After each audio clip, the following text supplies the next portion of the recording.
Вземете най-изисканото ястие, което някога сте яли през живота си. Най-скъпата вечеря, най-добре приготвената, с най-пресните съставки. Сега се опитайте да си представите, че нищо от това, абсолютно нищо, не е съществувало преди 2000 години. Нямало е хладилник. Нямало е газова печка. Нямало е рафинирана захар, нямало е ориз, нямало е картофи, нямало е домати, нямало е кафе. Половината от това, което ядете днес, просто не е съществувало в библейския свят. И въпреки това хората не само са оцелявали, те са създали кухня, толкова гениална, толкова пълна с вкус и значение, че много от ястията, които Исус е ял, все още се приготвят по абсолютно същия начин в селата на Близкия изток. Въпросът е, каква всъщност е била тази храна? Какъв вкус е имало всичко?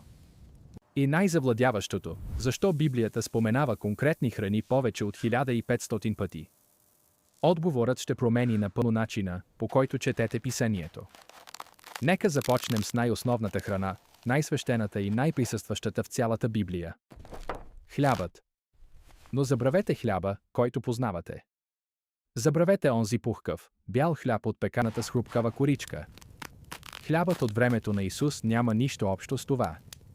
Той е бил плосък, плътен, тъмен. Изглеждал е повече като дебела тортила, отколкото като нещо, което бихте купили днес. И се е приготвял всеки ден, всеки Божи ден, защото без консерванти, без опаковка, без нищо, вчерашният хляб вече е бил твърд като камък. Вече е бил почти негоден за ядене. Процесът започвал преди изгрев слънце. Жените в къщата, а това винаги е било женска работа, вземали зърна от пшеница или ечемик и ги смилат на ръка с мелнични камъни, наречени хромей. Два кръгли камъка, един върху друг, като жената завъртала горния с сила, изсипвайки зърната през централния отвор. Звукът от въртящия се камък бил толкова обичаем в селата, че в Йеремия, глава 25, стих 10, тишината на тези камъни се използва като знак за пълно опустошение, когато камъкът спре да се върти, животът е спрял. Тази работа била изтощителна. Отнемало е от 1 до 2 часа на ден само за да се смери достатъчно брашно за изхранването на едно семейство. И брашното, което излизало, не било бяло и фино. Било е едро, неравномерно, пълно с парченца от обвивката на зърното. Когато се смесвало с вода и малко сол, понякога с зехтин, се образувало тежко тесто, което се разстилало с ръце върху гладък камък. Без точилка. Без форми. Ръцете правили всичко. А фурната? Това не е била фурна. Било е дупка в земята, наречена табун, глинена структура с форма на обърнат конус, нагрявана отвътре с суха животинска тор или съчки. Тестото се залепвало за вътрешната стена на този горещ конус и след няколко минути хлябът бил готов. Хрупкав отвън, мек отвътре, с онзи леко опушен вкус, който никоя модерна пекарна не може да възпроизведе. Но тук има един детайл, който променя всичко. Съществували са два напълно различни вида хляб и те разделяли обществото на две. Пшеничен хляб и ечемичен хляб. Разликата между тях била разликата между това да си богат и да си беден. Пшеницата давала по-светло брашно, по-лек хляб с по-мек вкус. Това бил хлябът на тези, които имали възможности. Ечемикът пък бил зърното на бедните, по-евтин, по-устойчив на суша, но давал плътен, тъмен хляб с горчив вкус, който не се харесвал на никого, който можел да си позволи пшеница. В книгата на Съдиите, глава 7, стих 13, когато един емадиамски войник сънува ечемичен хляб, който се търкаля по хълма и разрушава шатра, значението било ясно за всички, ечемикът представлявал Гедеон, прост, беден човек, незначителен в очите на врага. И не е случайно, че в Йоан, глава 6, когато Исус нахранва 5000 души, текстът изрично отнява, че хлябовете са били ечемични. Това била храна на бедни, нахранваща тълпата. Посланието било невъзможно да се пренебрегне. И ето нещо, което малко християни забелязват. Когато Исус казва, аз съм хлябът живота в Йоан, той не използва просто красива метафора. Той се сравнява с храната, която хората ядат всеки ден, 3 пъти на ден, без която буквално умират. Хлябът не е бил гарнитура. Хлябът е бил самото ястие. Всичко останало – маслини, сирене, билки, е било само нещо, което да придаде вкус на хляба. Да кажеш «Аз съм хлябът» означавало да кажеш «Аз съм нещото», без което не можете да оцелеете. Сега, заедно с хляба, вторият стълб на библейското хранене е било нещо, което днес използваме почти без да се замисляме, но което по онова време е било толкова ценно, че е служило като валута, лекарство, гориво и свещен дар. Зехтинът. Ако хлябът е бил тялото на храненето, зехтинът е бил кръвта. Той е присъствал в абсолютно всичко. Топяли сте хляба в зехтин. Готвели сте с зехтин. Пържели сте с зехтин. Мажели сте напуканата от слънцето кожа с зехтин. Парели сте лампите си с зехтин. Помазвали сте царе и свещеници с зехтин. Псалм 23, когато Давид казва «Помазал си се ли главата ми», не е просто поезия, помазването на главата на гост с парфюмиран зехтин е било реален жест на гостоприемство, толкова обичаен, колкото предлагането на чаша вода. Производството било завладяващо. Маслинови дървета покривали хълмовете на Юдея и Галилея, криви и възлести дървета, които живеели векове, буквално векове. Някои маслинови дървета в Гетсиманската градина, които съществуват и днес, са на повече от 900 години, а Гетсимания означава точно преса за масло. Исус се е молил в нощта преди да умре на място, което в основата си е било фабрика за зехтин. Плодовете се събирали през есента, между септември и ноември, и се носили в огромни каменни преси. Първо маслините би смачквани от кръгъл камък, който се търкарял върху основа, задвижван от магаре или от човешка сила. Получената паста се поставяла в кошове от влакна, подредени един върху друг, и огромна дървена греда притискала всичко отгоре надолу.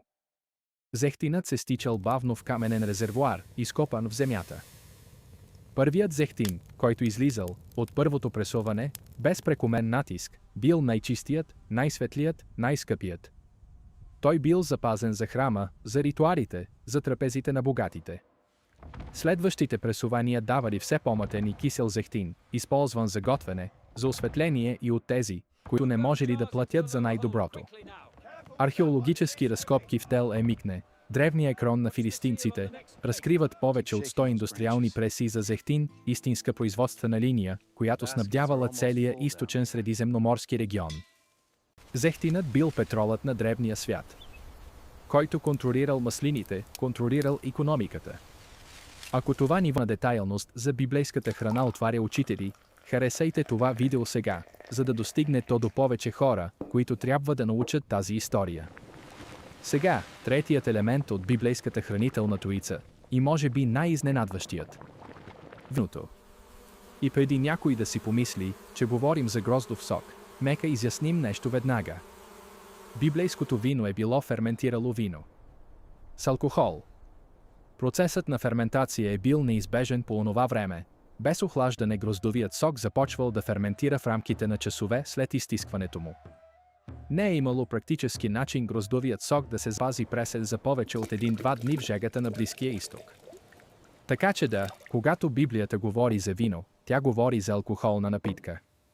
Притчи 2.0.1 предупреждава, че виното е присмивател, именно защото е имало силата да опиянява и често го е правило. Но тук идва нещо, което ще ви изненада. Виното, което хората са пиели ежедневно, не е било това плътно вино, което си представяте. То е било разреждано с вода. Римляните и евреите от първи век смесвали една част вино с 2 или 3 части вода. Защо? Защото наличната вода често е била замърсена, без пречистване, без филтри, без нищо. Алкохолът във виното действал като пречиствател. Смесването на вино с вода не е било лукс, а оцеляване. Когато Павел пише на Тимотей в 1 Тимотей, казвайки, не пий вече само вода, а употребявай по-малко вино, той не препоръчва чаша след вечеря, той дава практически медицински съвет. Чистата вода е можела да те убие.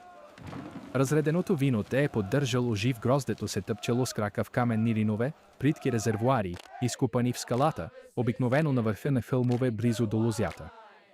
Сокът се стичал по канал в долен резервоар, където започвал да ферментира естествено с дрождите, присъстващи в ципата на плода. Целият процес се случвал между август и септември, по време на реколтата, и линът бил място за празненство. Исаия, глава 16, стих 10, описва как краят на песните в Лина бил знак за съд, защото тъпкането на грозде било синоним на радост, изобилие и събрана общност. Виното се съхранявало в мехове от козя кожа или в керамични стомни, запечатани с пчелен восък. И сега разбирате притчата на Исус за новото вино в стари мехове в Матей. Новото вино все още ферментирало, освобождавало газове, разширявало се. Новият мех бил гъвкав, разтягал се заедно с налягането. Но старият мех вече бил изсъхнал, твърд, газът от новото вино спуквал кожата и губели и емеха, и виното. Това не е била абстрактна метафора. Било е нещо, което всеки галилейски селянин е виждал да се случва в собствения му дом. Хляб, зехтин и вино. Това е била основата. Непоклатимата основа на библейската диета. Но ако храненето спирало до тук, то би било доста еднообразно. И истината е, че не е спирало. Библейската трапеза е била изненадващо разнообразна, много повече, отколкото повечето хора си представят. Но за да разберем какво още се е появявало на тази трапеза, трябва да поговорим за нещо, което е определяло юдейското хранене по начин, по който никоя друга древна култура дори не се е доближила. Законите за чистотата на храната. Системата кашрут. И точно тук библейската храна престава да бъде просто хранене и се превръща в теология в чинията. Левит, глава 11, и Второзаконие, глава 14, изброяват с хирургическа прецизност какво може и какво не може да се яде. Селхоземни животни. Само тези, които имат раздвоени копита и преживят. Крава, овца, коза, позволени. Прасе. Има раздвоени копита, но не преживя. Забранено. Камила. Преживя, но няма раздвоени копита. Забранено. Заек. Същото нещо. Забранено. Риби. Само тези, които имат перки и руспи. Тилапия от Галилейското езеро, позволена. Сом, змиорка, скариди, оптопод, всякакви морски дарове, забранени. Птици. Списъкът на забранените включва лешояди, сови, орли, гарвани, основно грабливи птици и емършояди. И тук има нещо завладяващо. Модерната наука е открила, че повечето от животните, забранени в Левит, са именно тези, които представляват най-голям риск от предаване на болести на хората. Свинята е гостоприемник на трихинелоза. Морските дарове без люспи натрупват токсини и тежки метали. Емършоядните птици пренасят смъртоносни бактерии. Невъзможно е да не се забележи съвпадението или, в зависимост от вашата вяра, провидението. Но най-интересното не е самият списък, а ефектът, който той е имал върху ежедневието. Един юдеин от първи век не е можел просто да яде каквото намери. Всяко хранене е било акт на послушание. Всяка храна, която влизала в устата, преминавала през теологичен филтър. Да ядеш е било равносилно на молитва. Да ядеш е било равносилно на послушание. Да ядеш е било начин да се отделиш от околните народи, които ядели всичко, и това отделяне е било именно целта. Думата «свят» на иврит, кадош, буквално означава «отделен». Хранителните закони са били форма на ядивна святост. Били сте отделени дори на вечерята. Ако никога не сте си мислили, че храната и вярата могат да бъдат толкова преплетени, коментирайте, не знаех. Сега, след като разбирате правилата, нека поговорим за това какво всъщност е имало в чинията. И се пригответе, защото когато погледнем отблизо ежедневното меню на едно обикновено семейство в Галилея от първи век, региона, в който е израснал Исус, богатството от съставки е впечатляващо. Храненията са били прости, но не са били оскъдни. Едно типично семейство се е хранело 2 пъти на ден. Първото хранене е било сутрин, леко, хляб с маслини, може би шепа сушени смокини или фурми. Основното хранене идвало в късния следобед, когато слънцето започвало да залязва и работата за деня приключвала. И именно при това хранене трапезата придобивала цвят. Бобовите растения били протеиновата основа за бедните. Лещата, да, същата тази леща, се появява в Библията още от Битие. Исав продал първородството си за паница леща в Битие 25. Това не е била каква да е чорба, била е гъсто, червеникаво ястие, подправено с кимион и кориандър, готвено бавно, докато стане почти на паста. Нахутът бил друга основна съставка, превръщан в пасти, които са директните предци на хумуса, който познаваме днес. Бакла, грах и фасул допълвали арсенала от растителни протеини, които поддържали населението. Зеленчуците включвали краставици, лук, чесън, пръз, числа. Глава 11, стих 5, описва израелтяните в пустинята, плачещи от копнеж именно за тези храни, които са яли в Египет. Помним краставиците, папешите, праза, лука и чесъна. Този списък не е случайен. Той е снимка на това, което хората наистина са яли и за което наистина са тъгували. Пресните билки били тайната на вкуса. Мента, копър, кимион. Исус споменава тези три в Матей, когато критикува фарисиите, че дават десетък дори от градинските билки, но пренебрегват справедливостта. Кориандър, исоп, дива горчица, мащерка, те растяли навсякъде, по склоновете, в дворовете, между камъните на пътищата. Библейската кухня не е била безвкусна. Тя е била ароматна, земна, жива. Ако затворихте очи в някое галилейско село при вечер, миризмата на лук, задушен в зехтински мион и кориандър, щеше да ви намери, преди вие да намерите къщата. Но тук идва един въпрос, който всеки задава и чийто отговор изненадва. А месото? Исус ял ли е месо? Обикновените юдеи яли ли са месо? Отговорът е да, но не по начина, по който си представяте. И това е може би най-големият контраст между библейския свят и нашия. В модерния свят месото е нещо ежедневно. Ядете го на обяд, на вечеря, понякога на закуска. Пирешко, говеждо, свинско, риба, всеки ден, всяко хранене. В библейския свят месото е било лукс, рядък лукс. Повечето семейства ядели месо само при специални поводи, религиозни празници, сватби, важни гости. Едно агне не е било просто храна, то е било инвестиция. Една жива овца давала мляко, вълна и още овце. Да убиеш овца за храна означавало да пожертваш постоянен източник на доходи за едно единствено ядене. Не сте го правили в някой обикновен вторник. Агнето било празничното животно par excellence, особено на Пасха, когато всяко семейство трябвало да изпече цяло агне според Изход, глава 12. Животното се печело на открит огън, на шиш от нар, никога не се варяло във вода, според изричното указание в текста. Кожата се отстранявала, вътрешностите се почиствали и цялото агне отивало на обеня с горчили треви. Миризмата на мазнина, капеща върху жаравата, се разнасяла из целия Иерусалим по време на Пасха. Историкът Йосиф Флавий отбелязва, че през първи век в Иерусалим по време на празника са били принасени в жертва повече от 250 хиляди агнета. 250 хиляди. Представете си звука, миризмата, мащаба на това. Рибата, от друга страна, била много подостъпна, поне за тези, които живеели близо до Галилейското езеро. И не е случайно, че Исус избрал рибари за свои първи ученици. Петър, Андрей, Яков и Йоан живеели от рибата и за рибата. Най-разпространеният вид била тилапията и до днес наричана рибата на Свети Петър в региона. Приготвяла се по прост начин, печена на жарава на брега на езерото, подправена с сол и билки. В Йоан, глава 21, самият възкръснал Исус приготвя това ядене за учениците.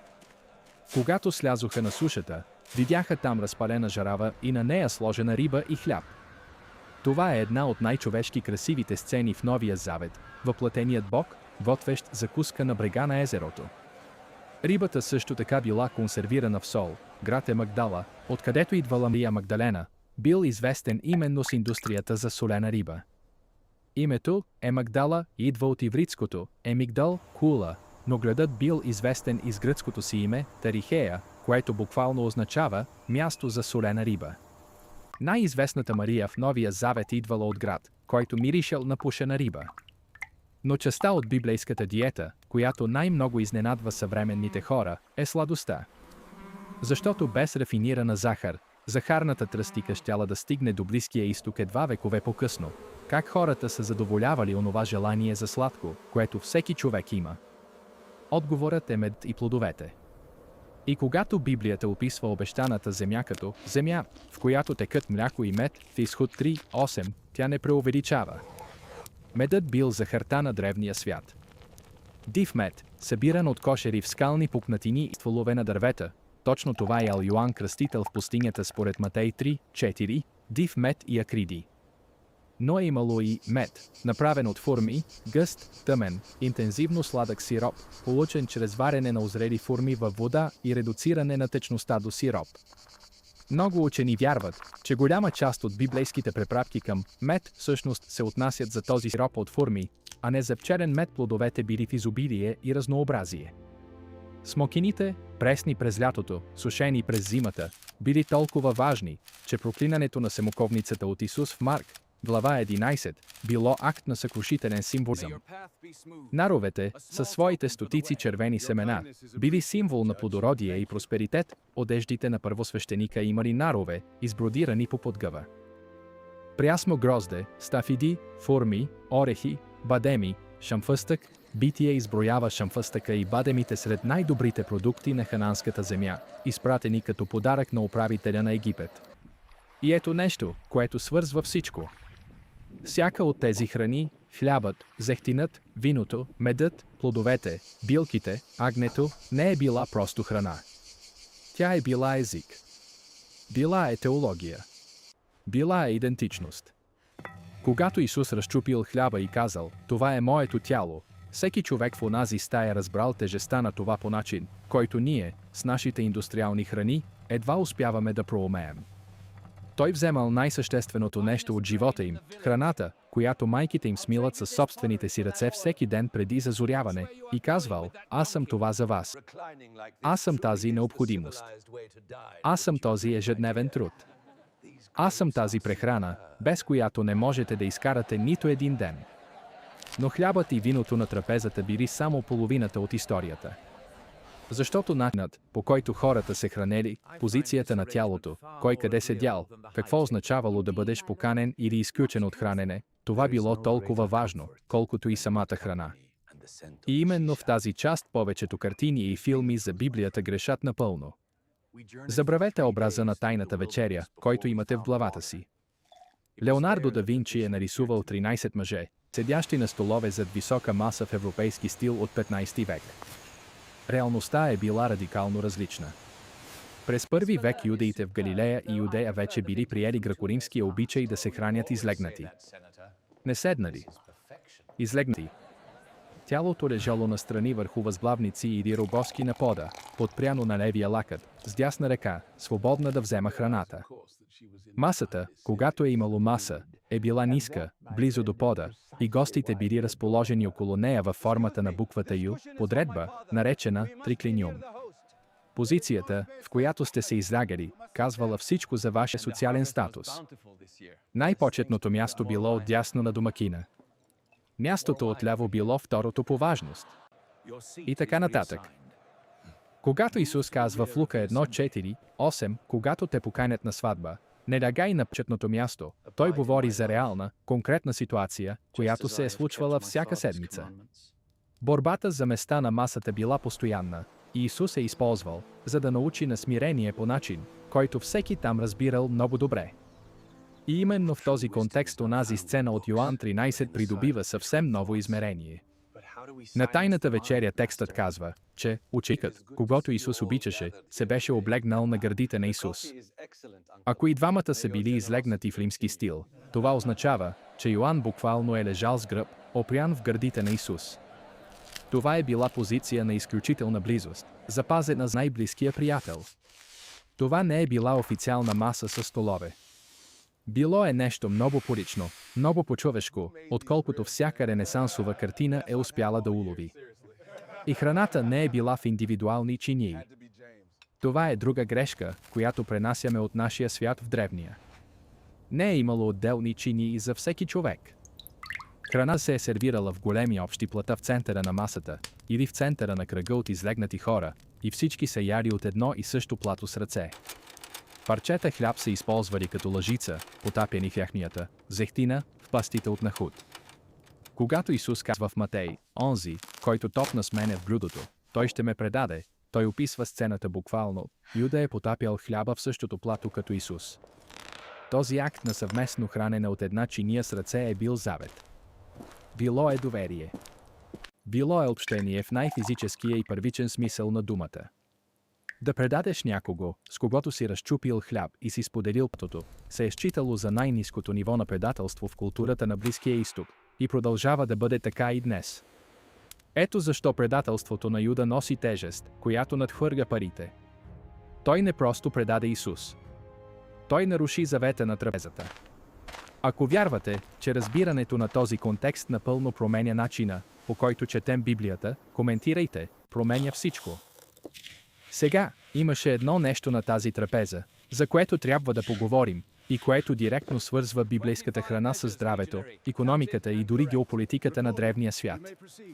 Солта. Изглежда просто. Изглежда незначително. Но солта в библейския свят е била толкова важна, че римските войници са получавали част от заплатата си в сол, и оттам идва думата «салари» – заплата. Без сол не е имало консервиране на храната. Без консервиране не е имало търговия на дълги разстояния. Без търговия не е имало империи. Солта буквално е крепяла цивилизацията. В района на Мъртво море, което древните наричали Солено море, концентрациите на сол били толкова високи, че нищо не живеело в тези води. Но именно това правило региона толкова ценен. Блокове сол се извличали от бреговете и се транспортирали с кервани от камири из цяла Юдея и отвъд нея. Солта се използвала за осоляване на риба, консервиране на маслини, подправяне на хляб и, решаващ детайл, за жертвите в храма. Левит е категоричен, при всяка твоя жертва принасей сол. Нито една жертва не можела да отиде на олтара без сол. Наричали я солта на завета, защото солта съхранява, не разваля, точно както Божият завет с неговия народ. И сега фразата на Исус в Матей избухва със значение. Вие сте солта на земята. Но ако солта изветрее, с какво ще се осоли? Той не прави просто симпатична аналогия. Той казва, вие сте това, което предпазва този свят от разложение. Вие сте това, което придава вкус на едно съществуване, което без Бога е безвкусно. И ако се провалите в тази функция, ако солта загуби същността си, няма заместител. Няма план Б.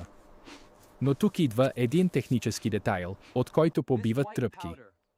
Солта от Мъртво море не е била чиста сол. Била е сме от натриев хлорид с други минерали. С времето излагането на влага е можело буквално да отмие натриевия хлорид, оставяйки след себе си бял минерален остатък, който изглеждал като сол, имал вид на сол, но нямал никакъв вкус. Това била сол, която е престанала да бъде сол. Когато Исус говорил за сол, която губи вкуса си, той не бил метафоричен, той описвал реален химичен феномен, на който всеки, боравещ с сол от Мъртво море, вече е бил свидетел. А съдбата на тази безвкусна сол била е изхвърляна на улицата като чакъл. Тъпкана от хората. Точно както Исус описал. Всяка храна, всяка подправка, всеки начин на приготвяне и сервиране на храната в библейския свят е носил пластове от значение, които сме загубили през вековете. Но дребната трапеза все още има много какво да разкрие. Защото ако ежедневието е било такова, хляб, зехтин, бобови, плодове, това, което се е случвало в празничните дни, е било нещо съвсем различно. Изобилието, екстравагантността, пиршествата, които продължавали цели дни. И именно тук влиза един от най-изненадващите и малко познати аспекти на библейската кулинария. Библейските пиршества.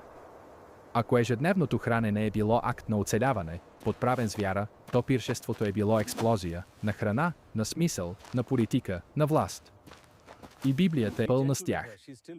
Първото голямо пиршество, което се появява в писанието, е това на Авраам в Битие, глава 18, когато трима таинствени посетители се появяват пред шатрата му. Какво прави Авраам? Тича. Текстът е ясен. Той тича при Сара и казва: замеси бързо 3 мери чисто брашно и направи питки. След това тича до стадото, избира крехко и добро теле и го предава на слугата да го приготви. 3 мери брашно, това са повече от 20 кг тесто. За 3 посетители. Заедно с цялото теле, масло и мляко.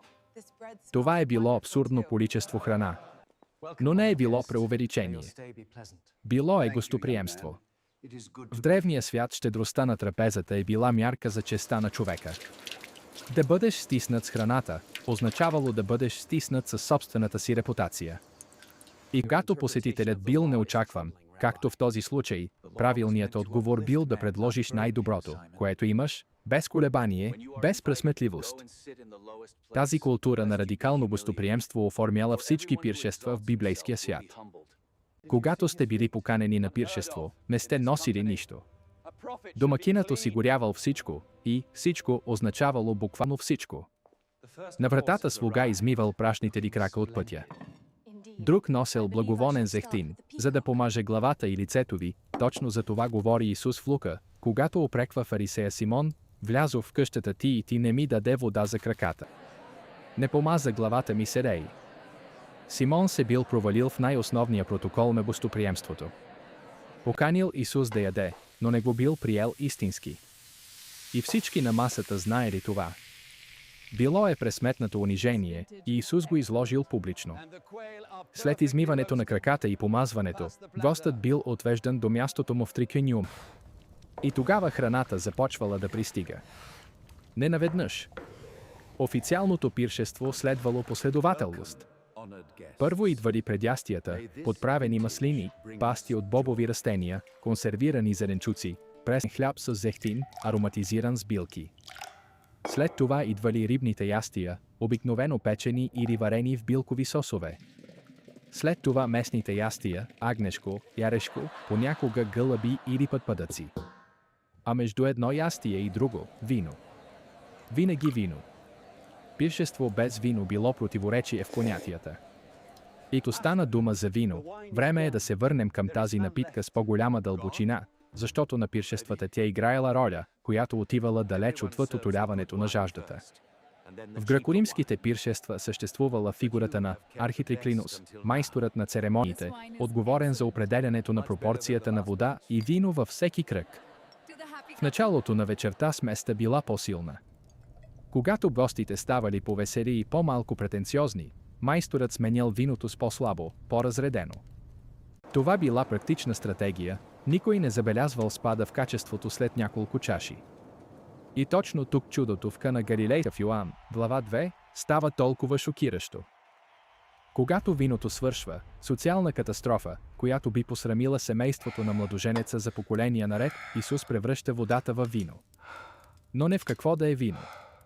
Майсторът на церемониите опитва и казва на младоженеца: всеки човек слага първо доброто вино и когато се опият, тогава по-лошото, а ти си запазил доброто вино досега. Исус не само решил проблема. Той обърнал логиката на пиршеството.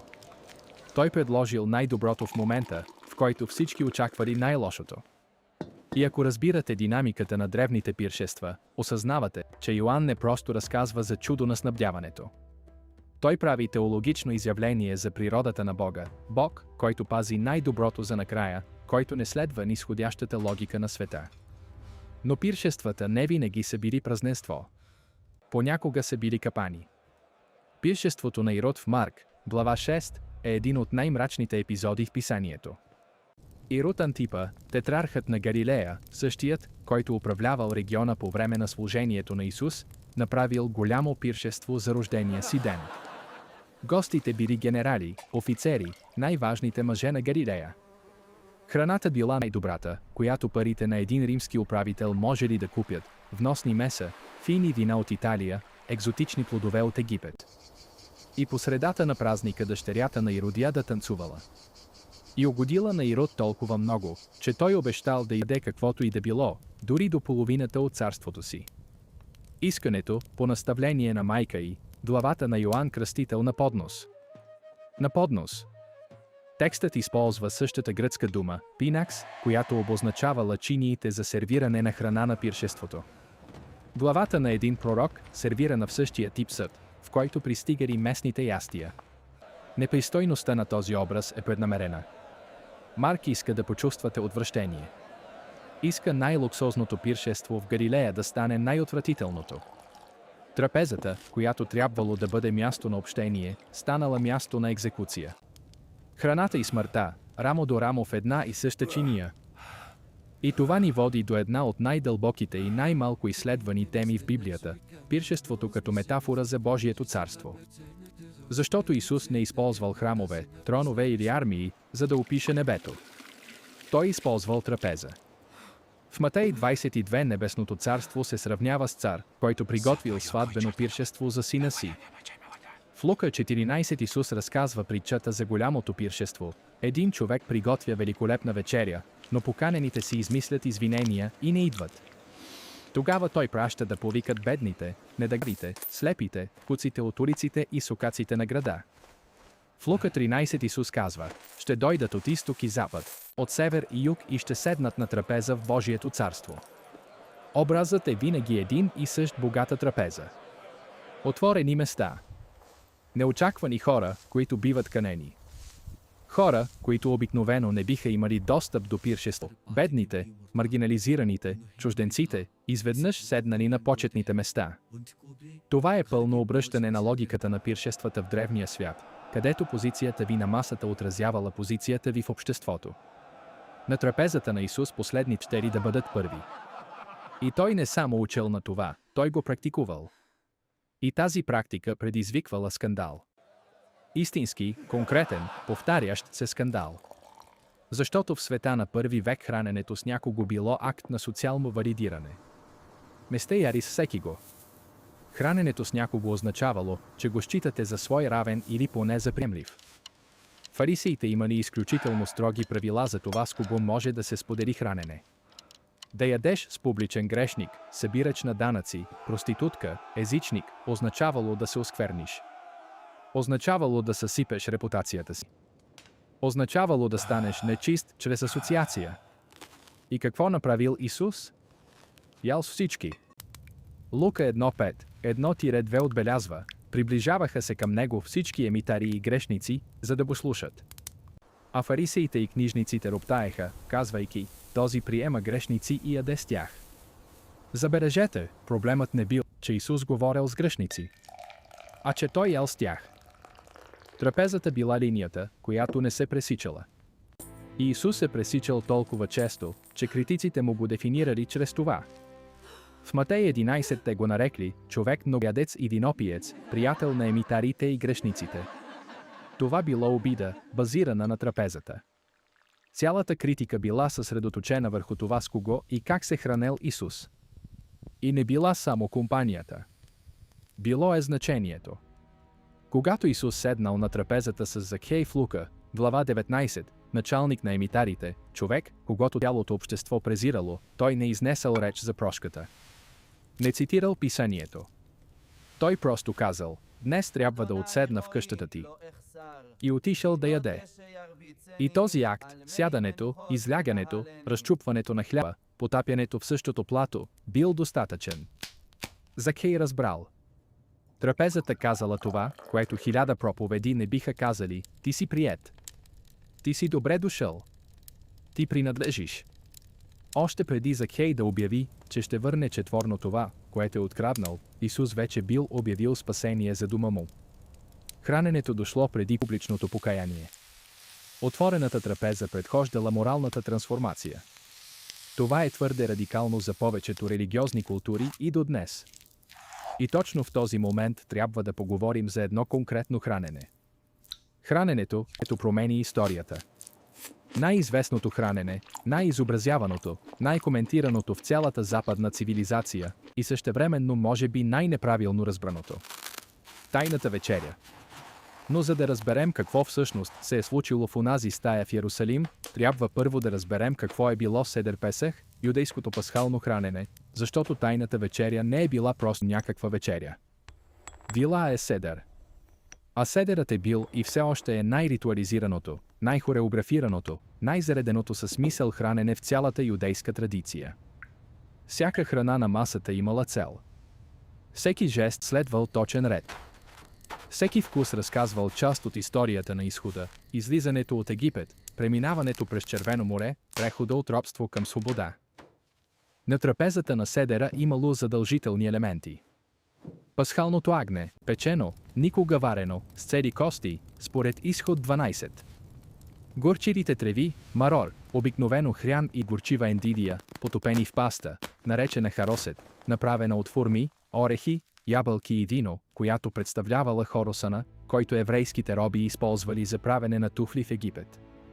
Вкусът бил сладко-горчив, горчивината на робството, омекотена от сладостта на изкуплението. Това е кулинарен шедьовър на ядивната теология. Безквасният хляб, маца, бил тънък, плосък, без мая, изпечен набързо, точно като хляба, който израилтяните направили в нощта на бягството, когато нямало време да се чака тестото да втаса.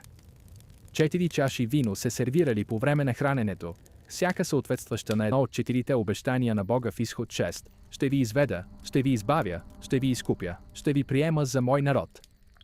И имало момент, седера, в който бащата на семейството вземал безквасния хляб, разчупвал го наполовина и скривал едната половина, наречена афикоман, за да бъде намерена от децата в края на храненето. Този разчупен, скрит и след това разкрит хляб е точно моментът, в който Исус взел хляба и казал: това е моето тяло, което за вас се разчупва. Той не измислил нов жест.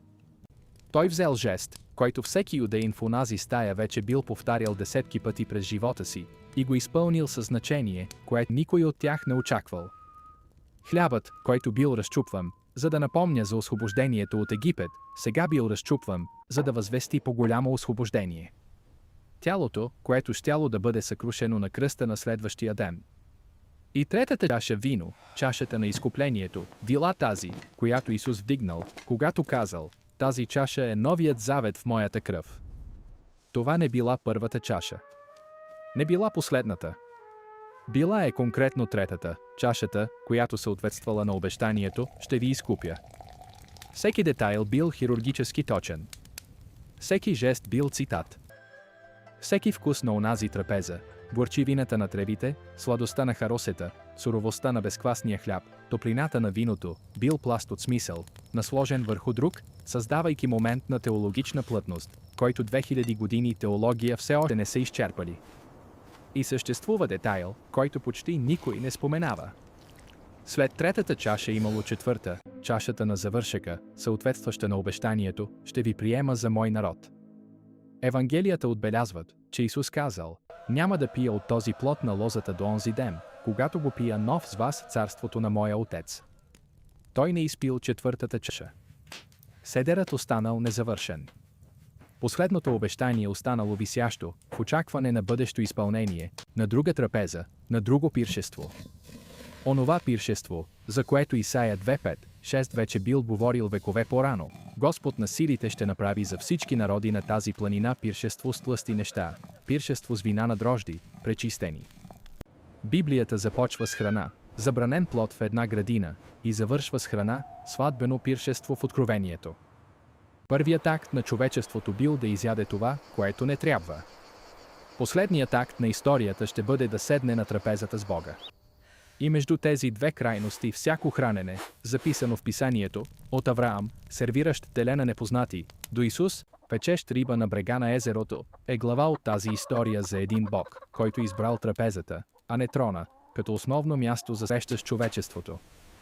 Но ако трапезата била мястото за среща, кухнята била мястото за работа.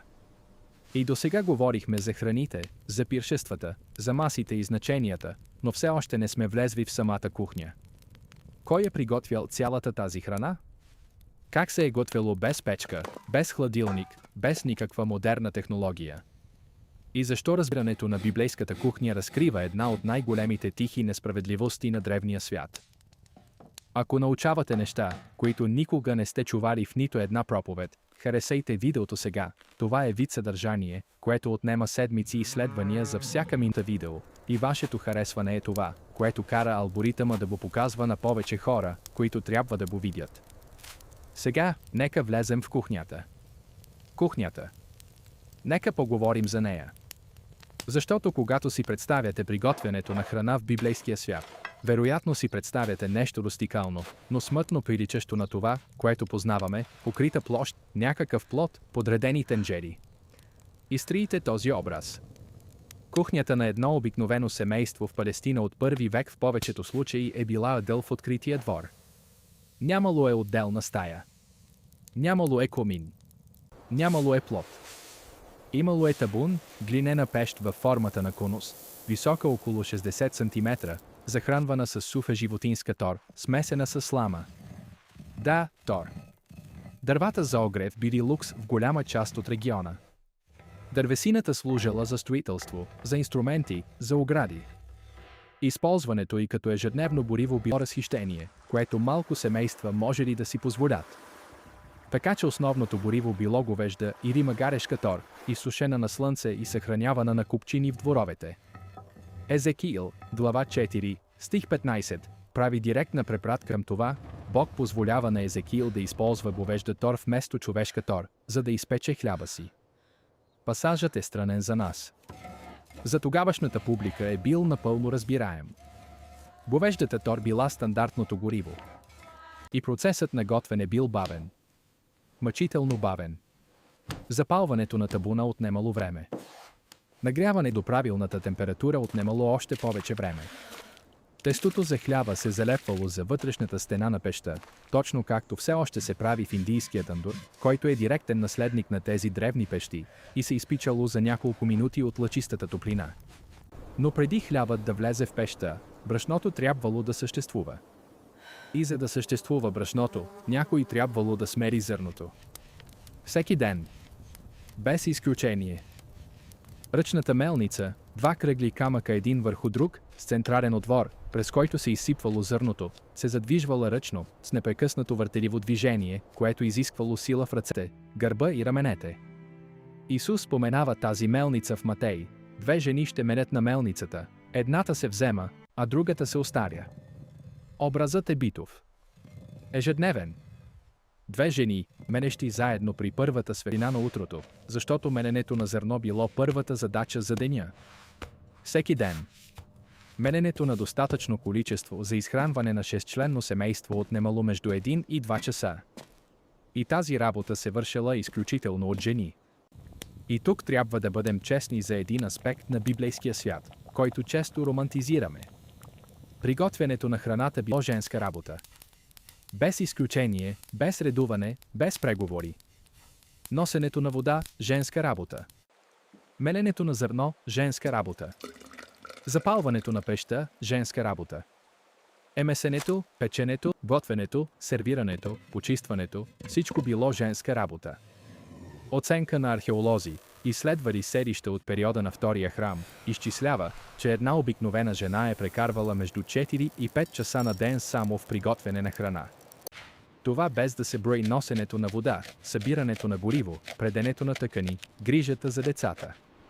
Телата на тези жени разказват историята. Скелети на жени, намерени при разкопки в Леванта, показват последователен модел, тежка артроза в коленете, силно износване на раменните и лакътните стави, деформации на пръстите на ръцете. Това са белези от мелцата, от пещта, от неуморимото повторение на задачи, които започвали преди зазоряване и завършвали едва след смъчаване. Когато Притчи 31 описва добродетелната жена, която става, докато е още нощ, и дава храна на дома си, не се описва избор. Описва се неизбежно задължение. А съдовете, които тези жени използвали, били прости, тежки и изненадващо ефективни. Дебелостенни керамични тенджери за дълго готвене, леща, нахутени яхнии, зеленчукови супи, които се готвели с часове на слаб огън. Плитки железни тигани за запичане на сусамово семе и поравки. Стомни с тясно гърло за съхранение на зехтин. Тясното гърло ограничавало излагането на въздух и забавяло окисляването, поддържайки зехтина пресен с месеци. Големи керамични съдове, частично заровени в земята на двора за съхранение на зърно. Земята наоколо действала като естествен топлинен изолатор, поддържайки вътрешността хладна дори в бруталната жега на палестинското лято. Нямало е хладилник, но е имало интелект. Консервирането на храната било емпирична наука, рафинирана в продължение на хилядолетия. Сол за запазване на риба и месо. Оцет за консервиране на зеленчуци. Сушене на слънце за плодове, смокини, форми, грозде, превърнат в стафиди. Зехтинът като оплътнител в керамични съдове, създаващ анаеробен слой, който пречел на размножаването на бактерии. Медът като естествен консервант, неговата ниска влажност и киселинно pH създавали враждебна среда за микроорганизмите. Гърнета с мед, намерени в египетски гробници на 3000 години, все още били годни за консумация, когато били отворени от археолозите. 3000 години. И имало един инструмент, който бил толкова съществен, че законът на Моисей го защитавал изрично. Ръчната мелница. Второзаконие 2.4.6 казва: да се не взема в залог нито долният, нито горният мелничен камък, защото това би било вземане в залог самия живот на човека. Можело е да се залагат дрехи, инструменти, дори животни. Но не и мелницата. Защото без мелницата нямало брашно. Без брашно нямало хляб. Без хляб семейството умирало. Мелницата била буквално животът. Моисеевото законодателство признавало това с брутална яснота. Отнемането на мелницата от едно семейство било смъртна присъда, маскирана като икономическа сделка. И този закон защитавал косвено труда на жените. Защитавал инструмента, без който те не можели да нахранят децата си. Това е един от най-дискретните пасажи в Петокнижието и един от най-човешките. Сега, нека поговорим за един последен аспект на библейската храна, който свързва всичко, което видяхме до тук – поста. Защото ако храненето е било акт, толкова зареден със смисъл в библейския свят, то неяденето е било също толкова мощно. Постът се появява повече от 70 пъти в писанието. Моисей постил 40 дни на планината Синай. Илия постил 40 дни в пустинята. Исус постил 40 дни преди да започне служението си. Даниил постил 21 дни, без месо, без вино, без вкусни ястия. Естир поискала от всички юдеи в Суза да постят 3 дни, преди тя да се яви пред цар Асуер. Във всеки случай постът не е бил диета. Не е бил детоксикация. Било е съзнателно отказване от най-основната прехрана на живота като начин да се заяви пълна зависимост от Бога. Свят, където следващото хранене никога не е било гарантирано, където гладът не е бил метафора, а реална възможност. Доброволното отказване от храна е било акт на смелост, който ние, с нашите пълни килери и приложения за доставка, трудно можем да разберем. И Исус преформулирал поста по същия начин, по който преформулирал трапезата. В Матей, глава 6, той казва: а когато постите, не бивайте унили като лицемерите, защото те помрачават лицата си, за да се покажат пред човеците, че постят. А ти, когато постиш, помажи главата си и умий лицето си, за да не се покажеш пред човеците, че постиш. Помажи главата. Умий лицето. Точно обратното на това, което се очаквало. В древния свят този, който постил, се посипвал с пепел, обличал се във вретище, ходил с мръсно и изпито лице, това било публичен спектакъл на набожност. Исус казал: не. Пости и изглеждай така, сякаш не постиш. Най-радикалният отказ трябва да бъде най-невидимият. Отношението към храната, яденето или неяденето, за Исус винаги било въпрос между човека и Бога. Никога спектакъл за публиката.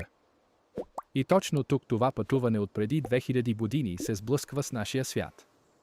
Защото когато погледнете как се храним днес, бързината, изолацията, храната, поблъщана пред екрани, самотните хранения, изобилието, което ражда неблагодарност, а тревожност, осъзнавате размера на бездната, която ни дели от библейската трапеза.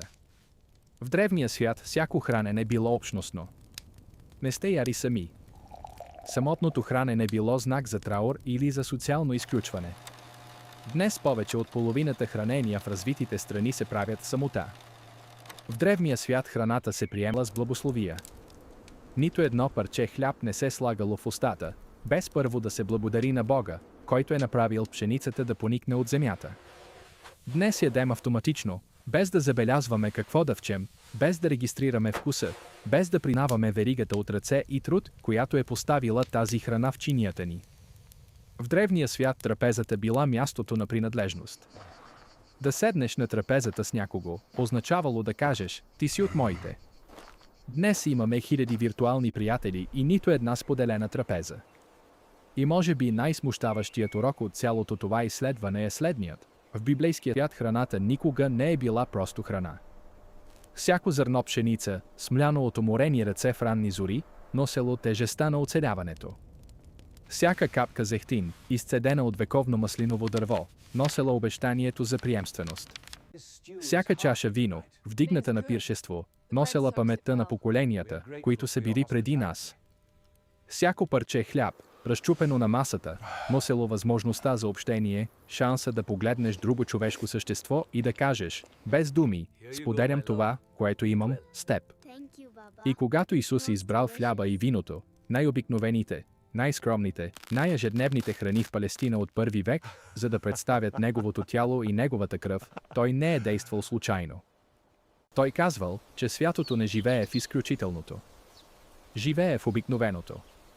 В насъщния хляб. В простото хранене. На трапезата, където някой си е направил труда да сготви за друг човек. 2000 години изминаха. Глинените пещи станаха електрически печки. Торта стана природен газ. Ръчните мелници станаха индустриални машини, които преработват тонове пшеница на час. Маслиновите дървета все още са там, някои от същите онези дървета, които са съществували по времето на Исус, все още раждат маслини в Гетсиманската градина. Но ние се променихме. Имаме повече храна от всяко поколение в историята и по-малко смисъл във всяко хранене. Имаме повече възможности, отколкото някога са съществували, и по-малко присъствие на трапезата. Имаме повече знания за храненето от всички лекари в древния свят взети заедно и по-малко мъдрост за това какво всъщност означава да се храниш. Може би е време да се върнем на масата. Не на масата от първи век, без романтизъм, без носталгия, без идеализация на едно минало, което също е било брутално. Но на масата така, както библейските автори се е разбирали, свещено място, маскирано като обикновено място. Място, където храната е нещо повече от гориво. Където компанията е нещо повече от удобство. Където разчупването на хляба с някого е най-древният, най-простият и най-революционният акт на човечност, който съществува. Следващия път, когато седнете да ядете, днес, утре, който и да е ден, спрете за 3 секунди преди първата хапка. Погледнете чинията. Помислете за ръцете, които са посадили, отгледали, транспортирали, приготвили това, което е пред вас. Помислете за жените, които в продължение на хилядолетия са се събуждали преди слънцето, за да мерят зърно и да парят пещи, за да оцелеят семействата им още един ден. Помислете за трапезата като за това, което тя винаги е била, не мебел, а олтар. Не място за консумация, а за среща. И ако това видео е променило нещо в начина, по който гледате на храната, Библията и трапезата, абонирайте се за канала, активирайте камбанката и го споделете с някой, който трябва да види това. Ако това видео ви е впечатлило, кликнете върху видеото, което се появява на екрана ви сега, гарантирам ви, че то ще ви изненада още повече.